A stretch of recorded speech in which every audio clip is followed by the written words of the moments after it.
Hello, my name is DC. I'll be giving a match analysis for Netherlands versus Japan. Okay, let's get into it. As we know, usually when a person has their hand up, they're going to concede a goal, mainly because they're concentrating on something else and not focusing on what's in front of them. Hand up, hand up, hand up. Three of them have their hands up at the same time. And funny enough, there's this, which team was that? I was watching those clips of those old matches where the whole team will just come outside running, especially if they win the first free kick or something like that. And they do that partly because everyone here is offside, but guess what happens? Um, as the boys played wide, there's no pressure, and you have a lot of players here, so you would obviously be assuming that there'll be enough to deal with it. Then again, the Netherlands is a team with a major height advantage. You have players like Van Dijk, Van de Ven, Van Gravenberg. There are so many players with good height, and trust me, this is a team that you would love to be crossing into because there would definitely be someone that could reach that, and they also have very good ability in heading. Was going to him, Gravenberg. He has all the time in the world. Looks up, it's in a cross, and this player here, he gets outmuscled by Van Dijk. Some might say it's a foul, but it's not because he's not really positioning himself in a way that he can properly. How can I say this? Jump or actually try and go up against Van Dijk physically. He's just looking the other way, and Van Dijk, he makes the best of the situation. That's not a foul. So as you can see, boom, Japan start running up. They push up. That's great. They don't catch someone offside. Now, you see that? Let's just go back. Look at where the ball is. Look at where all the Japanese players are. Okay, so you see, right. So I do wish there was someone that was running towards Gravenberg. Look at how quick he is. And yeah, I know it's taking his time, but look at the distance he's covered. And either one, especially him, would have gone to deal with Gravenberg or just make it even more harder to put out cross. He runs out, but it's just far away. It really is. And also, at this point, Van der, no, no, no. I know that's coming back all the I don't know. So he's with Van Dijk, right? He's with Van Dijk. Gravenberg takes a touch. Everyone starts going back. Everyone starts going back, and he just Van Dijk out muscles. He just out muscles the player. Yeah, he's getting himself a yard. There's nothing wrong with that. Good goal. Good header.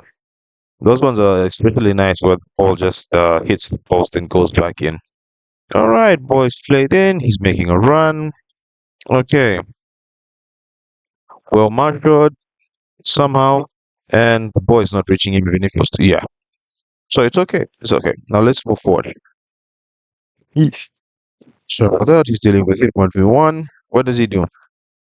He takes him back to the outside or to the inside. Okay, he's taking him back to where he has space to do something. I would have actually preferred just getting a corner, or if possible, try your luck, try and stop for the ball. Maybe it bounces off him and goes out for a goal kick. But still, they are still okay. They're still okay because there's a player here. There's another player near him, but if you're gonna have one, two, three near the post, someone has to go for it. You just can't watch him. And yeah, and still they are okay. Here he should be much more tighter. Unfortunately, he isn't. He allows him just enough space to get a shot out. And yeah, at first I thought it was a good goal because if you look at from this angle also, all right, it'll come, it'll come. Yeah, because it's funny. They do it right, but they still concede because they just give him too much space to pull out the shot. Because look at this. Yeah, someone should have definitely engaged, right? But look at it. He's alone. Close it much quicker. Close him down quicker. Close him down quicker. Instead, no. He gives more space, and by that time, this is not enough distance. He should be much more closer. He should be much more closer. This is actually very far away. And then, and this is where I actually found out the truth about this strike because it's actually deflected. I think this is Van de Ven. Look at his leg. Oh, I don't know if it's Maida. I don't know whose leg it hits, but you can see the change of direction. It was probably going to go to the keeper. All right, next goal. Somewhere around here. Netherlands have the ball. That's nice. It's nice. And once again, Japan are well covered. until a moment. This is a moment of brilliance. That's too easy. There are three players here. I know not. Okay, so he gets done easy, too easy, and then he's trying to. I don't know. He's going in for the wrong way because if he's going like this, he's just gonna get past him and play the ball against him. I would have respected it a bit more if he went like this. So that's where he cuts out the passing angle, and if it goes back to him, there's no problem. It allows his team to reset. Yeah, they just leave him be, and then some of them. Yeah, this is a moment of magic. All right, so number 11 actually does something bad because he's okay where he is. There's no need for him to go back because I understand this. I think this is Daniel Mullen. He's making a run, but there's one, two, three. There's enough players to deal with that. And there's also number 24 here. Number 11 has no reason to cover this space here. No reason at all. Just stay where you are. Sorry. Because what he actually does is he creates the space that some of you will eventually run into to take the shot from. That's a lovely strike. And also, I think it's one of those things whereby he's a right-footed player, so you're not really expecting him to take a shot with his left foot, especially a shot like that. It's really well taken, extremely well taken. Because if you look from this angle,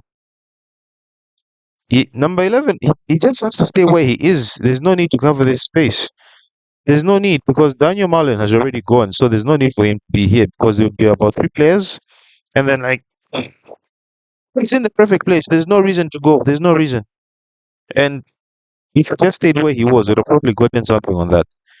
But still, this is a lovely strike. It really is. All right, let's go to the last call of the game. Somewhere around here. And it's a lovely headed goal. Van Dijk, best defender in the world. And also, there's he's not Van Dijk is not marking anyone. He's looking this way. The Japanese player is looking this way, so he's completely free. He's making the run. I wonder who is in charge of marking him. Sorry about that. Ball comes in, and it's chaos. Lovely goal. I do think the keeper could have done slightly better. Look at him. He's jumped unchallenged. There's no one near him. Let's just move it a bit quicker as the ball is coming in. I mean, look at it. There's no one marking him. He has all the space in the world. It's a free run. Even as time to and really just readjust himself. Maybe the keeper could have done better. Otherwise, interesting game. First half a bit quiet, but this one ended lovely. Japan versus Netherlands. Great game. Great game, great game, great game, good game, good game. Otherwise, if you want to see more matches like this or more breakdowns, don't forget to like, share, subscribe, post, follow, share, do all the good stuff. And I'll see you in the next one. Peace.